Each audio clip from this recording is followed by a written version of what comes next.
y de la licenciatura de Filosofía. Para mí es un gusto estar este momento compartiendo con ustedes y como coordinadora de la carrera de Contaduría y Gobierno Corporativo en ITESO, les doy la más cordial bienvenida al panel denominado Política Fiscal como Política de Inclusión Social, en el marco del 20º Congreso Internacional de Contaduría Pública e Inteligencia Artificial y Sostenibilidad Ambiental, Nuevos Horizontes para la Contaduría Pública. Me permito presentar a nuestros panelistas con una breve semblanza de su trayectoria. Está con nosotros el profesor Daniel Ortiz. Muchas gracias, profesor. Él es profesor de ITESO, egresado como contador de nuestra Casa de Estudios, contador público, doctorante en Ciencia Jurídica por el Instituto de Capacitación Empresarial de Occidente. Además, es licenciado en Derecho. Cuenta con una maestría en Impuestos por el Instituto de Especialización para Ejecutivos y dentro de su práctica profesional se ha concentrado en el ejercicio de la disciplina fiscal tanto de manera institucional en firmas de manera independiente, lo que ha permitido incursionar en diferentes instituciones, organizaciones públicas, privadas, como firmas internacionales, KPMG, Deloitte, firmas de abogados y otras instituciones universitarias. Ahora me doy la oportunidad para un aplauso para él, por favor.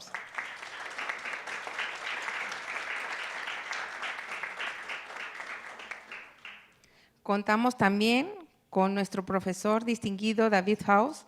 Él es profesor investigador del Departamento de Economía, Administración y Mercadología de aquí de ITESO, nuestra casa de estudios. Él es doctor en Ciencias Sociales por la Universidad de Guadalajara, miembro de la Red de Investigación en Emociones y Afectos desde las Ciencias Sociales y las Humanidades y de la Red Mexicana de Investigación en Política y es autor de varios trabajos con enfoque en Sociología y Emociones de la misma red de investigación. Es profesor, fue coordinador del Centro de Reflexión y Acción Laboral Guadalajara y es miembro del Consejo Directivo de Electronic Watch, una ONG global que promueve los derechos laborales y los trabajadores de la industria electrónica con apoyo en el poder de compra de organismos públicos, principalmente europeos. Muchas gracias, David, por este espacio.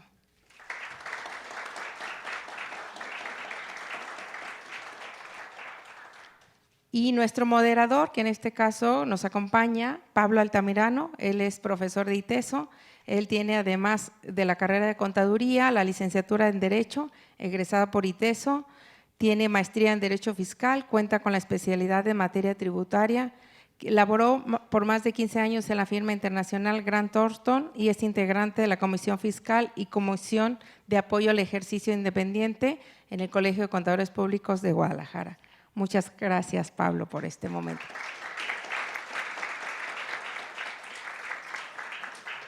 Esperamos que ese espacio que ahorita estamos compartiendo sea muy enriquecedor para ustedes y cedo los micrófonos para nuestros panelistas y nuestro moderador. Gracias.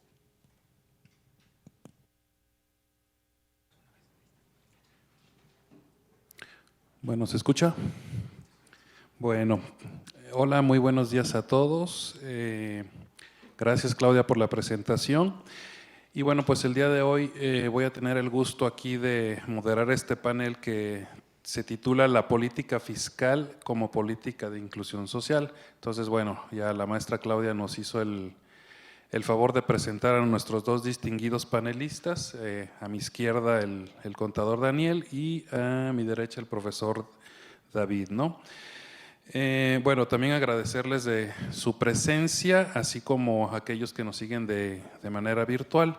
Y bueno, pues ahora sí que nuestro objetivo o de nuestros objetivos del día de hoy es pues ahora sí que analizar y debatir cómo los criterios de política económica deben servir como instrumentos de inclusión social, ¿no? Entonces, bueno, también va a ser importante escuchar las opiniones de todos ustedes. Ahora sí que es armar algo entre todos, ¿no? Aquí digo, tenemos a dos distinguidos profesores. Y bueno, digo, como podemos ver ahorita aquí en pantalla, ¿no? Digo, justo apenas el lunes les platico sin entrar en muchos detalles. conocimos un documento, ahí se puede ver el nombre, ¿no? Dice Criterios Generales de Política Económica para la iniciativa de la Ley de Ingresos y el proyecto de presupuestos de egresos de la Federación correspondientes al ejercicio fiscal. ¿Qué quiere decir todas estas palabras, no? En resumidas cuentas, ahora sí que es un conjunto de acciones de lo que va a realizar el gobierno federal, de cómo va a ser para, ahora sí que recaudar ingresos para posteriormente plasmarlos en el presupuesto de egresos, ¿no? Es decir, cuánto necesita y a qué va a destinar, ahora sí que hasta el último peso de aquello que ingrese para cumplir con sus fines, ¿sí? Entonces, todo eso está relacionado con tres conceptos, ¿no? Ingresos, gasto público y deuda pública. Oye, si acaso el gobierno necesitara también endeudarse, pues ahora sí que debe de fijar cuáles van a ser las mejores formas de financiamiento, ¿no? Entonces, bueno, todo esto es con un propósito de dirigir la economía hacia un desarrollo equilibrado, sostenible y con un fuerte enfoque en bienestar social y estabilidad macroeconómica. Entonces, dentro de todo este documento hay ciertos objetivos que tienen que ver con el tema de inclusión social, ¿no? Así como pueden ser los programas de bienestar y reducción de la pobreza, fortalecimiento del sistema de salud y educación, igualdad de género y sistema de cuidado, así como un ingreso digno y un empleo formal. ¿Cómo es de que se plantea el gobierno para el próximo año de lograr estos objetivos? En lo que respecta a su política de ingresos presupuestarios, fortalecer la eficiencia recaudatoria. Luego, una muy sonada, año con año, lo que planean es ampliar la base tributaria, solo que este año tiene una distinción particular, que ponen algo ahí de mediante impuestos saludables, ¿no? Así como que, oye, vamos a tratar de prohibir, bueno, no prohibir, sino disminuir el consumo de ciertos productos. A mí me llamó la atención que ahora pusieron tema de videojuegos con violencia, que lo incluyen ahí como impuesto saludable, y de sus políticas de gastos públicos, estrictos criterios de austeridad, eficacia y transparencia, que bueno, esto no es nuevo respecto de este gobierno, y señalan también que combatiendo la corrupción, ¿no? Y como comentaba, de política de deuda pública, pues ahora sí que elegir la mejor estrategia de financiamiento. Bueno, básicamente es a muy grandes rasgos lo que vamos a estar comentando, pero si gustan, vamos a iniciar con las preguntas. Entonces tengo acá, donde tengo el acordeón de cuál fue ahora sí que la más votada, ¿no? Bueno, vamos a comenzar. La pregunta sería, ¿qué es prioritario? ¿Reducir la desigualdad o fomentar el crecimiento de las empresas? ¿O se pueden hacer ambas cosas? Entonces, bueno, si gustas, iniciamos contigo, Daniel, por favor. Buenos días a todos. Una pregunta ahorita un poquito de separación de grupo. ¿Quién son contadores? ¿Okay? ¿Quiénes son filósofos? Pregunto esto porque este tema en particular, muchachos, a mí me llamó mucho la atención cuando me invitaron a este panel, porque vamos a conjuntar dos mentalidades completamente distintas en cuanto al, llamémosle, adiestramiento intelectual que estamos teniendo en las carreras.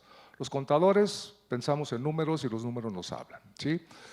Los que están estudiando la carrera de filosofía, me van a disculpar si digo algo que es erróneo, van un poco más allá, van un poco más al interior de la humanidad, a la moral, muchas cosas, ¿no? Este tema en particular de la materia fiscal, en búsqueda de los llamémosle, beneficios sociales compartidos o solidarios con los menos favorecidos, es un tema que se ha debatido durante muchísimos años. Nos vamos a enfrentar a un grave problema. Nos vamos a enfrentar a un grave problema porque estos temas están, llamémosle, muy caracterizados porque son temas conceptuales que están sujetos a interpretación ideológica, cada quien tenemos un sentir distinto, cada quien tenemos intereses distintos, cada quien tenemos prioridades distintos. No es lo mismo preguntarle, oye, el gobierno tiene que ayudar a los pobres, a decirle, oye, los ricos tienen que financiar la ayuda del gobierno a los pobres. Las respuestas van a ser totalmente dispares y cada quien puede tener argumentos muy positivos y muy fuertes, ¿sí? Pero se presenta un grave problema, la realidad del ser y del deber ser, ¿sí? La pregunta es, oye, ¿qué es preferible? ¿Me puedes repetir un poquito el término que usaron, por favor, Pablo? Sí, claro, con todo gusto. Dice que es prioritario reducir la desigualdad o bien fomentar el crecimiento de las empresas, o se pudieran hacer ambas. Ok, perdón, gracias, Pablo. La respuesta, en mi punto de vista teórico, es ambos son importantes. ¿Por qué? Porque sin una no se logra la otra.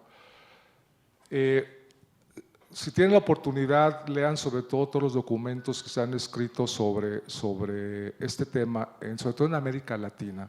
La gran mayoría tienen la tendencia de que desgrava a los pobres, grava más a los ricos, ¿sí? Quítale más a los ricos para poder distribuir el ingreso, o distribuir el ingreso ayuda a los más necesitados.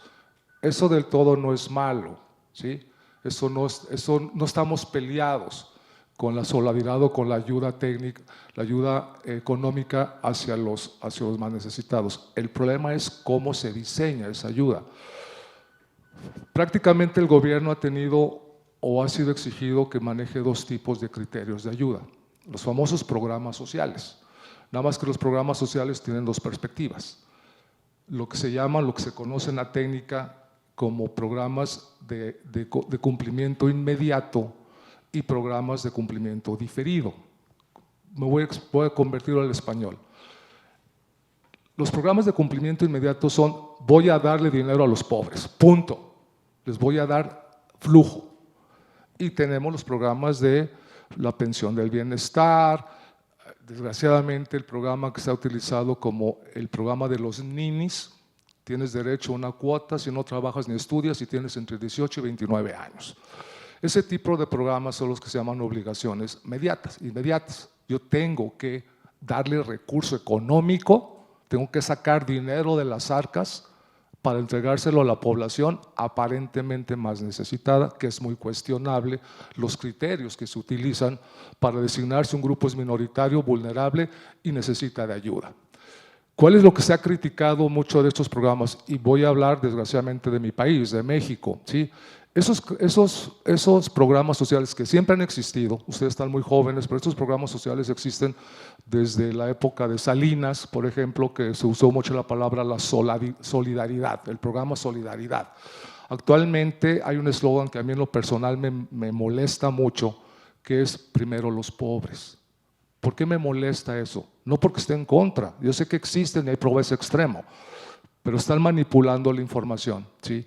Y están utilizando criterios para, se oye muy feo lo que voy a decir, es una manera, es un mecanismo que ha utilizado el gobierno para sujetarte vía dependencia, ¿sí?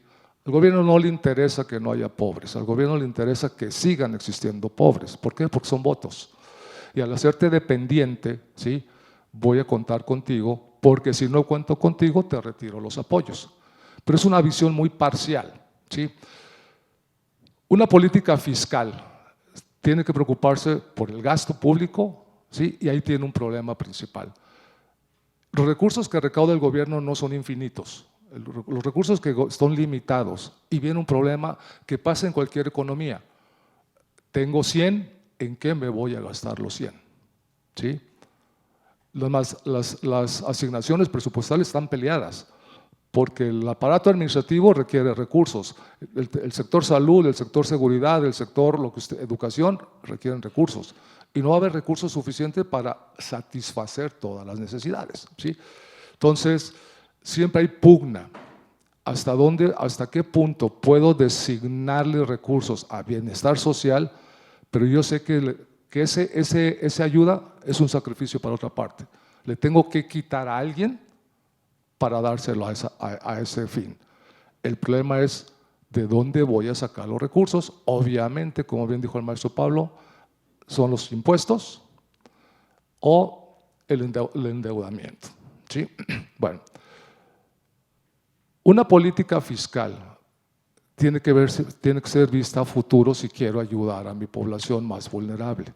No solamente son los egresos mediáticos, dar dinero. Necesito crear las condiciones suficientes para que ese programa sea sustentable, redituable, permanente, previsible a futuro. ¿Qué necesito? Crear las condiciones que permitan una economía, porque yo como gobierno, uno de los papeles prioritarios, y como protagonismo del Estado es crear las condiciones para generar un crecimiento económico. ¿Qué necesito? La economía no la genera el gobierno, la promueve, que es distinto. ¿Quién genera la economía? La iniciativa privada. Y debe, bajo ese enfoque, también los recursos que se deben de generar o destinar para los programas sociales no pueden ser mediáticos, tienen que ser a futuro, tienen que crear condiciones de que la gente más vulnerable tenga acceso a educación, a capacitación y a crear fuentes de ingreso, ¿sí? Es decir, dar los medios suficientes o las condiciones para que el aparentemente desempleado o aparentemente desprotegido socialmente tengan la condición de poder prepararse, crear, ¿por qué no a futuro?, condiciones de micro o pequeñas empresas. O sea, tienes que hacer un programa productivo, con infraestructura, con condiciones, con estímulos fiscales, ¿sí? Con condiciones de que permitan no nomás mantenerte pobre con una cantidad mensual, sino permitirte brincar esa barrera. Entonces, ¿es posible? Sí. ¿Qué se necesita? En primer lugar, un nuevo pacto fiscal, llamémoslo así, de una manera, y sobre todo la decisión y las ganas del gobierno de hacerlo, ¿sí? Eso es vital. Segundo, también la iniciativa privada también tiene que poner su grano de arena. ¿Qué es lo que está fallando en la actualidad, muchachos? Que no vemos reciprocidad. O sea, a mí me están quitando impuestos, a mí me están tumbando un montón de impuestos, ¿sí? ¿Y qué estoy recibiendo a cambio? Servicios públicos de primer nivel es cuestionable, seguridad es cuestionable, salud es cuestionable, ¿sí? Entonces, obviamente, ustedes como empresarios o como gente, llamémosle socialmente, con recursos solventes, es decir, oye, pues a mí me está costando, si soy empresa, un 30% de mis utilidades. Si soy empleado, si soy persona física, varía entre un 27, un 30, 35%. Más aumenta el IVA, ¿a dónde se están yendo mis impuestos si yo no estoy viendo una reciprocidad? ¿Sí? Hagan un comparativo México con Nueva Zelanda, por ejemplo. En Nueva Zelanda los impuestos directos son carísimos y nadie se queja. ¿Por qué? Porque hay reciprocidad. Conocí a contadores finlandeses y neozelandeses, me dicen, Daniel, en mi país es muy difícil hacerse rico, pero nadie se queja, porque tengo una vejez garantizada, tengo una pensión garantizada, tengo hospitales de primer nivel, la educación es pública y es de primer nivel, somos de los países con mayor índice intelectual y de preparación entre los niños. Todo es cuestión de perspectiva, ¿sí? No creo que sea… Tampoco con esto diciendo que todo es culpa del gobierno, es una mezcla muy rara de situaciones, ¿sí? Todo el mundo quiere el beneficio, pero nadie quiere los costos. Yo lo resumiría así. ¿Es posible? ¿Es posible? Sí. Voy a decir una tontería y mucha gente me ha criticado en muchos foros. ¿Saben qué necesita este país? Bajar impuestos. Oye, pero ¿voy a caerse la recaudación? Sí. Se va a caer la recaudación. ¿Por qué hay que bajar impuestos? Porque necesitamos que el dinero se quede en manos de quien sabe manejarlo y no despilfarrarlo en programas que no están siendo productivos, quienes ni están redituando nada al país, ¿sí? ¿Qué pasó en Corea? Corea del Sur, ¿sí? Tiene una situación crítica que dijo el gobierno, voy a bajar los impuestos. Yo necesito que la gente que sabe manejar el dinero produzca. ¿Y dónde está Corea ahorita? ¿Sí? Entonces es multifactorial el problema, muchachos, pero sobre todo es un problema de percepción. Oye, Daniel, es que toda Latinoamérica, los grandes pensadores, los grandes economistas, los grandes actores sociales de los gobiernos en Latinoamérica están, es más, ya hay planes de que hay compromiso de que se combata como sea la evasión fiscal. ¿Por qué? Es que eso baja la recaudación. ¿Y dónde dice que la evasión fiscal es un efecto negativo? ¿Es un negativo para las arcas? Sí. ¿Sí? Pero si vamos a hablar de derechos, no tengo yo la libertad de derecho económico, de acomodar mis asuntos como mejor me convengan y poder ahorrar impuestos.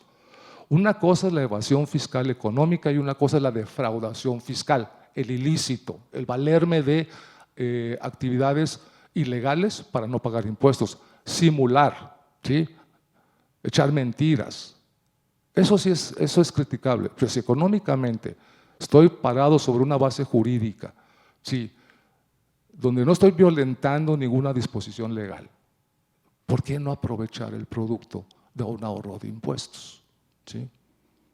Es que eso es más, he leído documentos que dicen, eso es violatorio de los principios de derechos humanos, de igualdad y de no discriminación. Discúlpame, no pienso igual.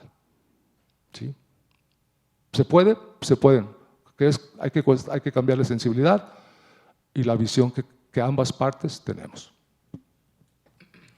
Muchas gracias, Daniel. Muy interesante todo lo que comentas. Rescato un punto que coincido plenamente, ¿no? Para bien o para mal, es una realidad que la gran mayoría de los empresarios pueden sentir eso que comentas, que no hay reciprocidad. ¿No? Dice, oye, yo estoy pagando impuestos, pero siento que lo que recibo a cambio no va acorde, ¿no? ¿Y qué genera esto? Pues un círculo vicioso y que detona ahí distintas situaciones.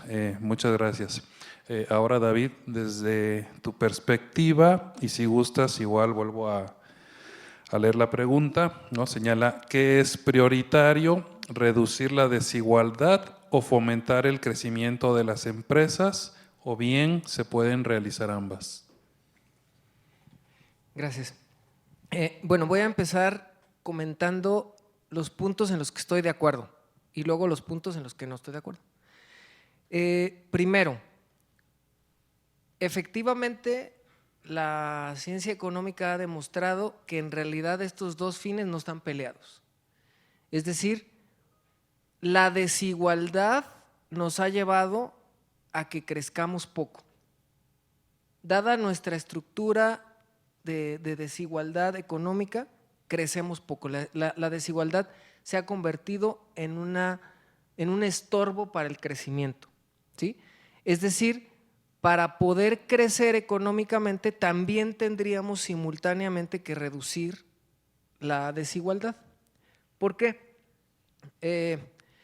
Y esto lo decía Keynes desde hace mucho tiempo, casi el siglo pasado. Sí, el siglo pasado. Si a alguien que tiene muy poquito dinero le llega dinero, lo va a mover porque le faltan zapatos, tiene que ir al dentista, tiene que ir al chequeo anual médico, tiene que comprar pasta de dientes. Es decir, ese dinero no se lo va a quedar ni lo va a ahorrar. Como tiene tantas necesidades, así le lleguen 5 pesos, los va a gastar y al gastarlo va a mover la economía. Ok, entonces en realidad, en el fondo este es un falso dilema, ¿sí? En el fondo es un falso dilema y por lo menos en México, para crecer necesitamos combatir la desigualdad. Ahora, voy a reducirlo a otro tipo de dilema que en realidad nos lleva a la parte, digamos, ética, ¿no? Ético-política. Me refiero a una pregunta que se hizo en una encuesta y que la primera vez que se hizo fue en 2018, si no me equivoco, y después se volvió a hacer en 2024, si no me equivoco, y fue publicada en la revista Nexos, en un artículo que se llama El mexicano ahorita igual de liberal pero más salvaje. ¿Sí? Buenísimo, si luego lo buscan, está buenísimo ese artículo. Y entonces una de las preguntas decía, si tuviéramos que escoger entre ser un país de primer mundo, pero desigual, o un país más equitativo, aunque no fuéramos de primer mundo, ¿qué escogeríamos? ¿Sí? No los voy a exponer levantando la mano, ¿verdad? Cada quien piense qué escogería. Si tuviera que escoger que México sea primer mundo, aunque seamos súper desiguales, o que tengamos mayores niveles de igualdad socioeconómica, aunque no seamos primer mundo. Tristemente ganó la primera. Tristemente desde mi punto de vista, ¿sí? Yo preferiría que fuéramos un país más igualitario, aunque no seamos de primer mundo. Ahorita somos la economía 13 o no sé qué, ¿no? ¿12? 12 del mundo, ¿sí? Pero en distribución, ojalá fuéramos la 12. Ciertamente no somos la 12, ¿sí? Lo mismo en el ranking de felicidad, estamos bastante hasta arriba si nada más tomamos en cuenta el promedio de felicidad en México. Pero no es lo mismo el grado de felicidad que hay en Coyoacán, que por cierto, perdón para los que son de aquí o nacieron aquí, pero Coyoacán es la capital de la felicidad en este país, o sea, la Ciudad de México. No es lo mismo la felicidad que se vive en la Ciudad de México, el lugar más feliz de este país, que el que se vive en otras partes de México, donde se viven niveles de prácticamente de infelicidad, ¿sí? Yo preferiría que seamos más o menos igual de felices, más o menos igual de ricos. Y si para hacer esto hay que cobrarle más impuestos a los ricos, yo prefiero eso. ¿Sí? ¿Por qué? Porque difícilmente se le puede cobrar más dinero a los pobres. ¿De dónde sacarían dinero los pobres para pagar más impuestos? Obviamente a quienes les tenemos que cobrar más impuestos es a los ricos, a los que tienen para pagar más impuestos, ¿sí? Porque pues si vamos con los pobres, pues ¿de dónde les sacamos más dinero? Déjenme ver qué otra cosa apunté por acá. Ahora, eso significa, y aquí coincido con el profe Daniel, eso significa que tengamos que usar ese dinero que le cobramos a los ricos para distribuirlo así tal cual en cash a los pobres. Yo creo que no, en eso coincido, ¿sí? Está llevándonos a una situación de mayor equidad, de mayor justicia socioeconómica, ese tipo de programas de apoyos sociales. No. Hay estudios muy detallados que ahorita no vamos a entrar en esa materia del doctor Máximo Jaramillo de la UDG, que tiene un sitio que se llama Gatitos contra la Desigualdad, que a lo mejor alguno de ustedes sigue, ¿verdad? Por ahí hay un filósofo que dice que sí. Entonces, Max ha estado acá, por cierto, escribió un libro buenísimo sobre la desigualdad. Lo acompañamos en esa presentación y él ha demostrado que este gobierno que se dice de izquierda en realidad ha distribuido los recursos peor que Peña Nieto, ¿sí?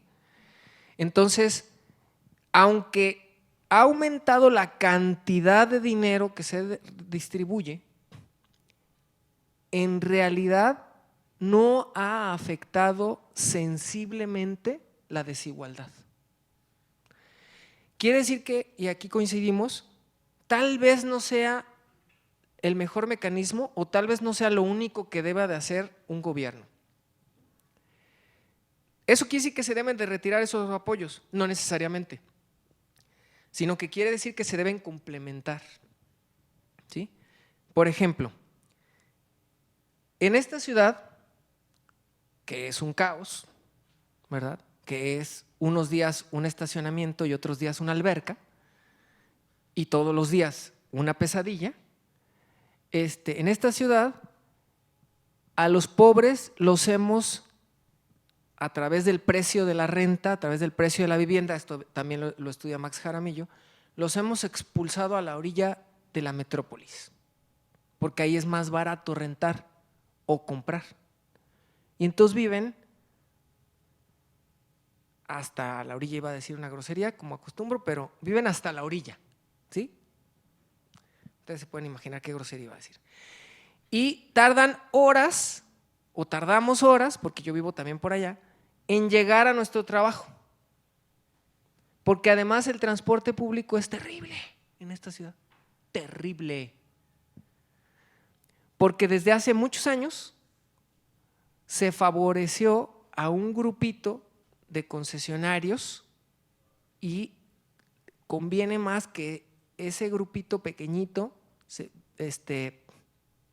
vea satisfechos sus intereses, y entonces en el camión que se llama 187 van 187 cristianos allá arriba, ¿ah? En vez de que hubiera transporte público decente en esta ciudad. Y entonces uno pone el Google Maps y una cosa que está aquí a 6 kilómetros dice aquí que me voy a tardar media hora. ¿No saben qué extraño es eso para un europeo? Es una cosa absurda que eso esté pasando. Es una cosa absurda que en una ciudad como esta llueva y luego nos digan que no hay agua. Es decir, y coincidimos en esto, tiene que haber inversiones que vamos a tener que financiar con impuestos que vengan de los ricos. Tiene que haber inversiones en infraestructura que haga un mejor manejo del agua que cae del cielo. Tiene que haber inversiones para que las personas realmente puedan ir al seguro social. Los que estamos aquí tenemos seguro social y yo creo que nunca vamos, ¿eh? Yo nunca voy al seguro social. No sé si ustedes van, no sé si Claudia vaya, yo nunca voy. ¿Sí? Tiene años que no voy. Siempre voy con el doctor Simi o alguno así, ¿verdad? Porque no me van a atender en el seguro social, porque no se dan abasto, porque no hay infraestructura médica. Quiere decir que se tendría que invertir en infraestructura ¿cómo se llama eso? Se me olvidó el término, urbana, ¿verdad? En equipamiento urbano. Quiere decir que se tiene que invertir en hospitales, quiere decir que se tiene que invertir en escuelas, quiere decir que se tiene que invertir en transporte público, y todo eso es caro. Y no lo van a pagar los pobres. Por una razón muy sencilla, porque no pueden. Pero todavía más, porque no deben. ¿Sí? Porque tienen que financiarlo los que pueden y los que tienen. ¿Sí? Y si para eso hay que cobrarles, los impuestos no se llaman regalos. Oye, regálame 100 pesos. No, te impongo que pagues 100 pesos.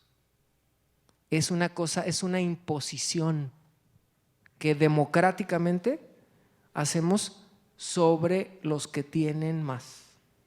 ¿Sí? Ahora, ¿cuántos se imaginan? Y acá los compañeros especialistas en esas cuestiones, si me equivoco me van a corregir. ¿Cuántos se imaginan que es la tasa efectiva de los grandes contribuyentes? ¿Cuánto creen que pagan? Porque nosotros, los de aquí, estamos atrapados en la nómina. Pagamos un chorro, no les quiero decir cuánto pagué yo el año pasado. Y Claudia sabe cuánto pagué porque me ayudó. Pero una feria pagué, ¿sí? Muchísimo. ¿Cuánto es la tasa efectiva de los grandes contribuyentes, de los que realmente tienen lana en este país? A ver, ¿cuánto se les ocurre que sea? Digan un número, un porcentaje. ¿Cuánto creen que pagan las empresas? Por ahí atrás, a ver. ¿Cuánto creen que pagan en porcentaje? 45. ¿Por acá? 30. ¿Por acá? 25. Ok. ¿Cuánto pagan? ¿Recuerdan ustedes más o menos la tasa efectiva? 8%. promedio. Los grandes contribuyentes en este país en promedio pagan 8%.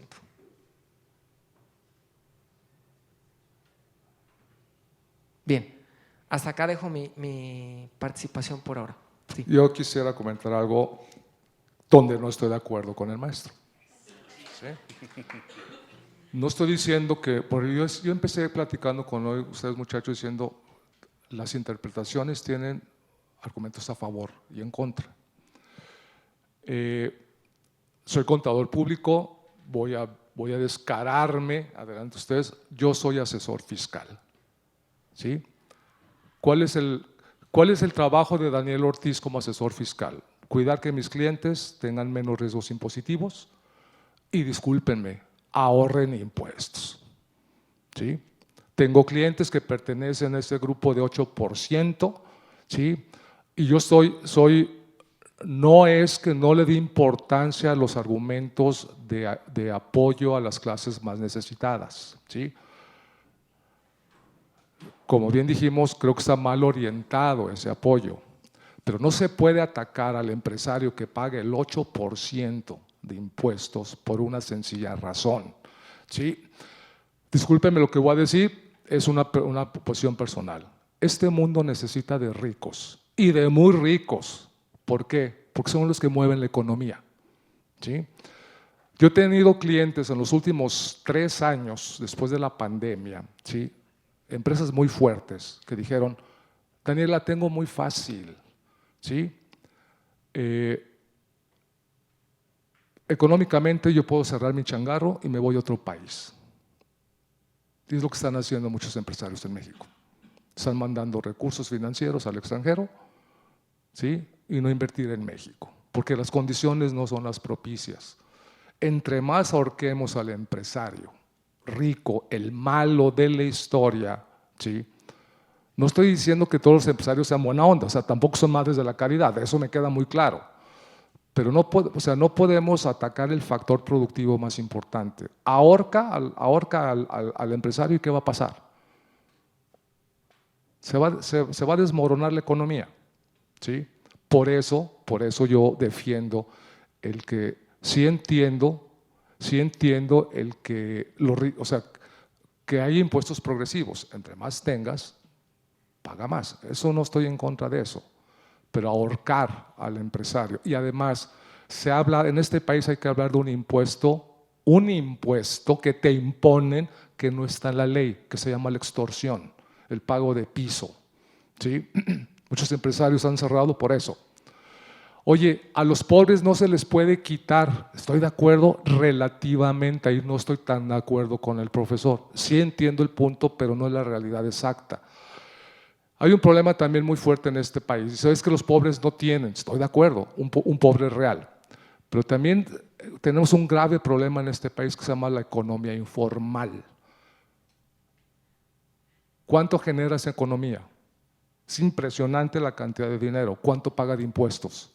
Nada, porque es informal, ¿sí? Y discúlpeme, esa economía informal no está en manos de los que pagan el 8%. Si vemos a los grandes monstruos que pagan el 8% y vemos toda la cantidad de gente informal que paga 0, ¿a favor de quién estamos? O sea, son perspectivas, muchachos, son fenómenos que no es tan fácil analizar. Los impactos sociales y financieros que generan estos fenómenos no son tan fáciles de establecer. Hay cosas a favor, no hay nada perfecto, eso es un hecho, ¿sí? Pero no, o sea, algo que yo siempre he defendido en este tipo de foros es siempre el malo, ¿quién es? El empresario, ¿sí? El que contrata, ¿sí? El que paga. No estoy diciendo que sea perfecto, pero no podemos siempre cargar la balanza hacia un solo lado, ¿sí?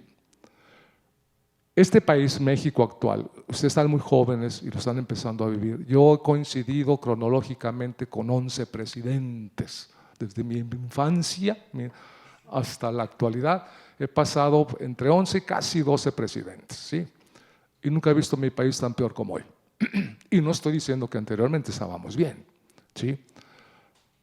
Llevamos 2 sexenios, vamos para 2 sexenios con un detonante que a mí me llamó mucho la atención. ¿Cuál ha sido la carta fuerte de los programas sociales actuales, de las políticas fiscales actuales, del gobierno actual? Capitalizó muy bien el individuo que ocupó indebidamente la silla presidencial el sexenio pasado. Su carta más fuerte, y fue un genio en eso, fue detonar y manejar muy bien el odio social. Esta sociedad está polarizada, ¿sí? Y esa fue la carta fuerte y se sigue polarizando. Siempre, siempre los malos van a ser determinado sector, ¿sí? Perdón, ¿eh? No, muchas gracias a ambos. Como pueden ver, misma situación, 2 perspectivas, ¿no? Pero bueno, antes de continuar con la siguiente pregunta, vamos a hacer aquí como una especie de pausa para cederle la voz. No sé si alguien guste comentar algo respecto de esta primera pregunta o alguna duda. Ahora sí que siéntanse libres para cualquier comentario. Libres para comentar. Adelante.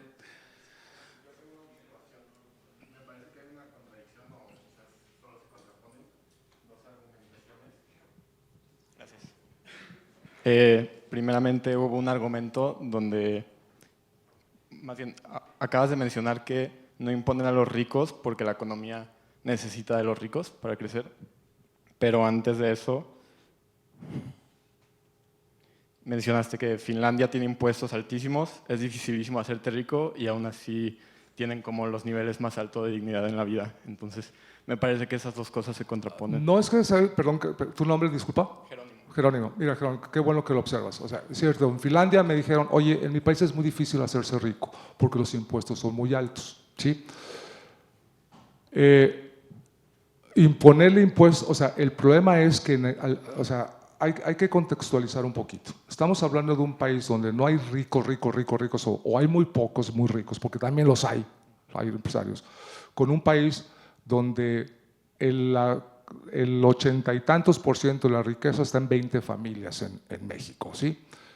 Es decir, es más homogénea la población en Finlandia y en Nueva Zelanda que en México. Entonces, es más fácil financiar los servicios públicos entre una población homogénea, lo que comentaba el maestro, a financiar con 20 familias todo el resto de la población. Entonces, el enfoque que yo le estaba dando a Jerónimo es, oye, yo no estoy diciendo que no le pegues a los ricos, claro, sí, pero no abuses. Una cosa es mecanismos de uso y una cosa es mecanismos de abuso. El problema, ¿cuál es? La incapacidad del gobierno, ¿sí?, para mantener el gasto social que están prometiendo. ¿Y a dónde están volteando a ver? Pues nomás arriba.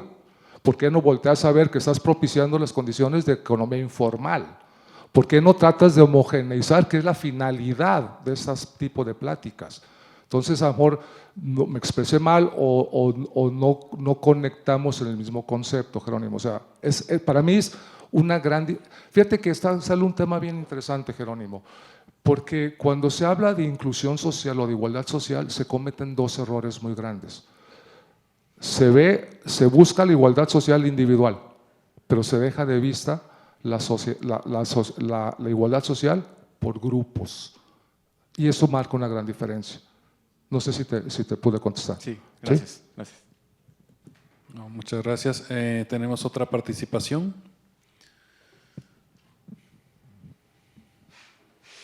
Bueno, yo tengo también un comentario respecto a su participación.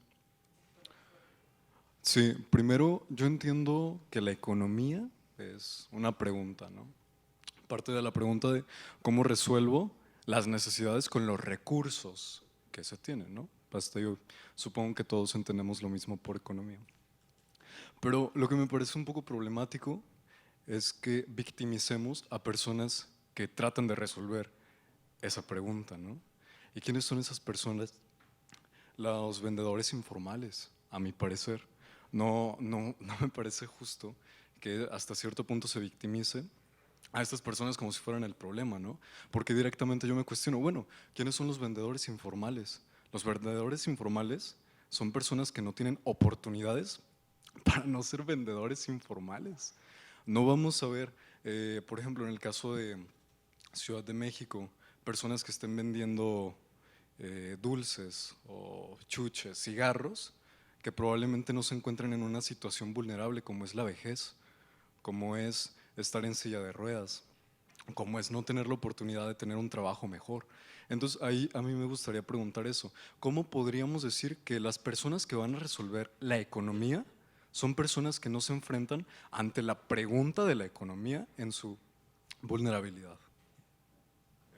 Aquí pasa algo bien curioso, o sea, sí entiendo el punto, es, oye, yo cuando dije, oye, es que el problema es multifactorial, no nomás es grabar más a los ricos y digo, oye, ¿y por qué no estás grabando la economía informal si también está generando recursos? Es cierto, tú comentas algo muy importante, oye, yo muchas veces estoy en la economía informal porque no me queda de otra, no tengo acceso a un empleo, no tengo preparación para aspirar a un empleo y tengo que vivir, ¿sí?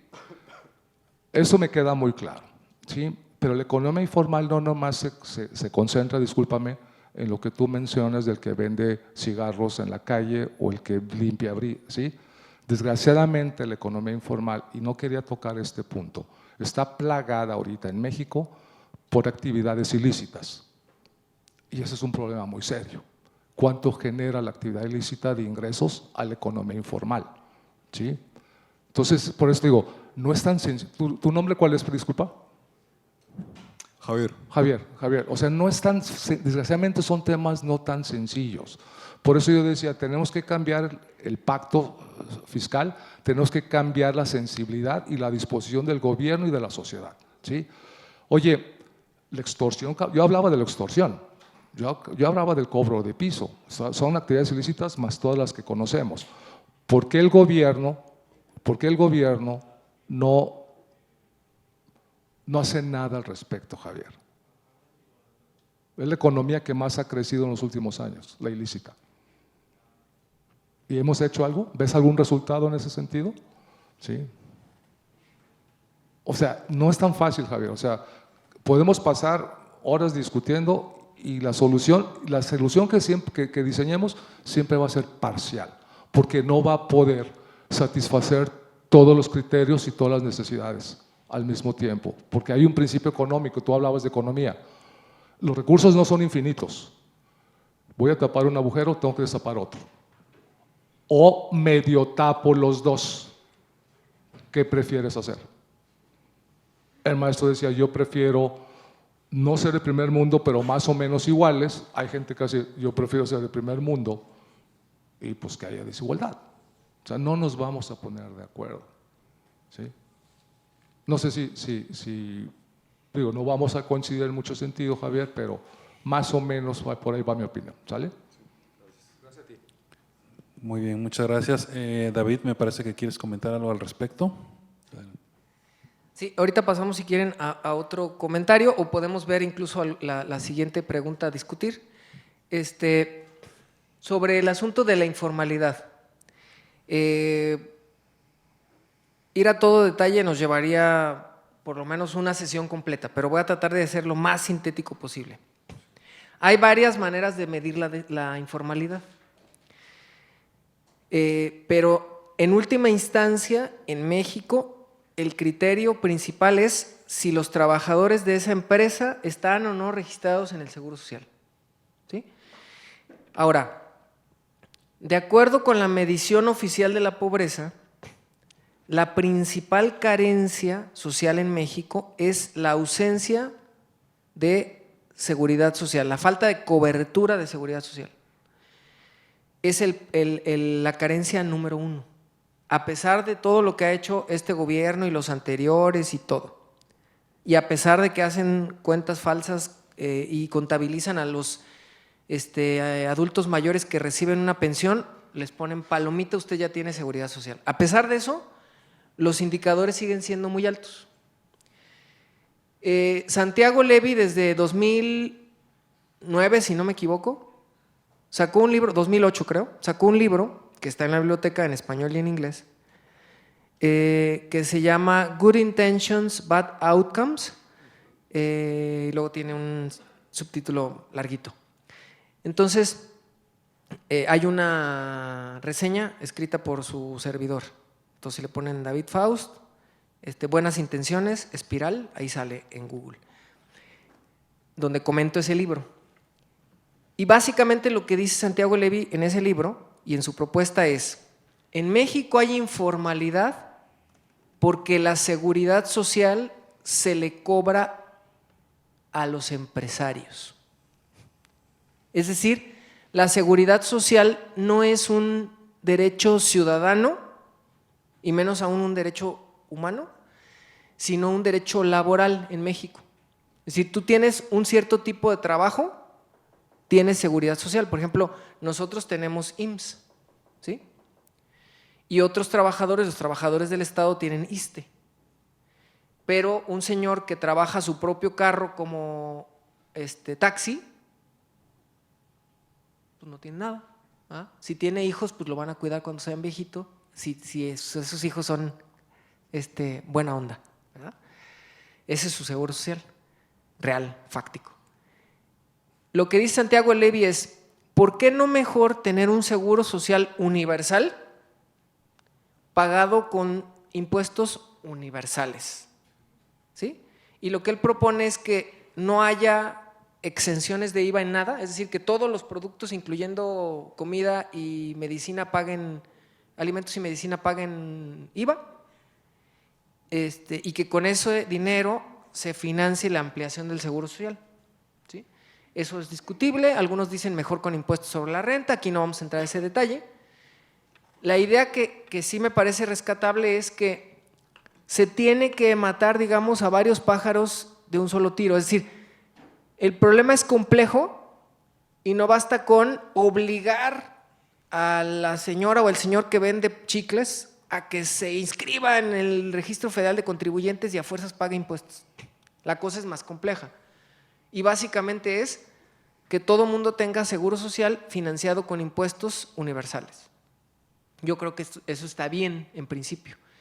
Y lo que propone también Santiago Levy es que a los más pobres, como tienen un mayor gasto en alimentos y medicinas, que se les devuelva lo que pagaron de IVA extra a los más pobres.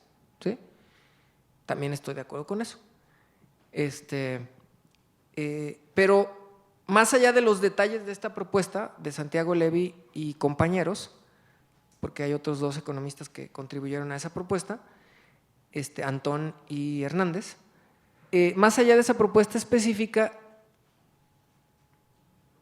creo que se debe atender el asunto de la informalidad no como se ha hecho hasta ahora. Si todo mundo estuviera formalizado teniendo seguro social y eso no fuera un problema, más personas conformarían la base de contribuyentes. Y entonces pasaría lo que dice el profe, que se ampliaría la base de contribuyentes y a lo mejor no seríamos Finlandia, eso quisiéramos, ¿verdad? Pero a lo mejor seríamos Brasil o algo así, ya un poco con una base fiscal más amplia, ¿verdad? Y podríamos cobrar impuestos de una manera un poquito más generosa y mejor distribuida y podríamos financiar muchas cosas que ahorita no podemos financiar.